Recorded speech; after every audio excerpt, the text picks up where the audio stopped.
Hai adik-adik sobat sehat. Ini bener nggak sih? Terus kalau yang ini, kalian pernah baca yang ini nggak? Ya udah deh kalau gitu, mari kita bahas.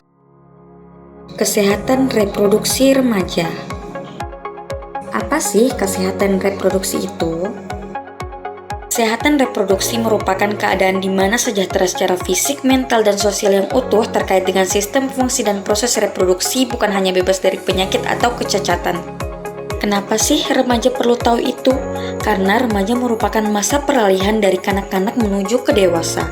Apa aja sih yang perlu adik-adik ketahui tentang reproduksi di masa remaja? Yang pertama yaitu pubertas. Pubertas adalah masa perubahan fisik dan biologis pada remaja. Pada perempuan mengalami perubahan fisik dan emosional seperti pertumbuhan payudara, muncul rambut pada kemaluan dan ketiak, menstruasi, dan juga perubahan suasana hati. Pada laki-laki juga terjadi perubahan fisik dan emosional seperti perubahan bentuk tubuh, muncul jerawat, perubahan suara, dan mimpi basah. Yang kedua yaitu kebersihan organ reproduksi. Kenapa harus menjaga kebersihan organ reproduksi? Pertama, terdapat rambut di sekitar alat reproduksi atau kelamin. Yang kedua, peningkatan kelenjar di sekitar alat kelamin. Dan yang ketiga, peningkatan reproduksi keringat di sekitar alat kelamin. Jika sekitar alat kelamin kotor dan lembab, maka akan menjadi tempat berkembang biak kuman dan jamur. Cara menjaga kebersihan organ reproduksi. Yang pertama, saat buang air, gunakanlah air bersih, kemudian basuh dari depan ke belakang. Kedua, setelah buang air, keringkan menggunakan handuk atau tisu. Yang ketiga, gunakan pakaian dalam yang bersih, tidak ketat, bahan menyerap keringat, dan ganti minimal 2 kali dalam sehari.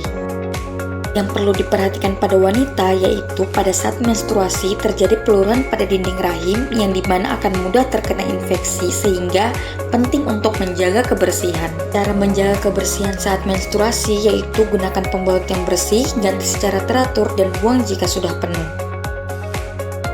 Jika saat menstruasi menggunakan pembalut sekali pakai, maka bilas, kemudian bungkus, lalu buang di tempat sampah. Jika menggunakan pembalut yang dipakai berkali-kali, segera cuci, jemur, kemudian setrika untuk mematikan kuman. Hindari menggunakan panty liner secara terus-menerus karena dapat menyebabkan iritasi. Hindari penggunaan cairan khusus pembersih organ kewanitaan karena akan mengganggu keseimbangan pH vagina. Bila terlalu sering, maka akan membunuh bakteri baik di vagina dan memicu tumbuhnya jamur sehingga akan menyebabkan gatal di area organ intim. Yang perlu diperhatikan pada pria yaitu yang pertama, lakukan sunat untuk mencegah penumpukan kotoran di lipatan luar penis. Yang kedua, mencukur rambut kemaluan secara berkala untuk tetap pendek agar tidak ditumbuhi bakteri. Yang ketiga, gunakan air bersih untuk membilas alat kelamin setelah buang air dan juga gunakan air mengalir saat buang air di toilet umum. Apa dampaknya jika tidak menjaga kesehatan reproduksi di masa remaja? Dampak fisik. Yang pertama, penyakit menular seksual, bisa gonore, sifilis, atau HIV/AIDS. Kedua, gangguan pada organ reproduksi pada wanita seperti gangguan menstruasi dan PCOS, pada pria disfungsi ereksi dan ejakulasi dini. Dan yang ketiga, kehamilan yang tidak diinginkan. Dampak psikologis dapat berupa stres, depresi, ataupun malu, dan dampak sosial bisa berupa diskriminasi, stigma, dan putus sekolah.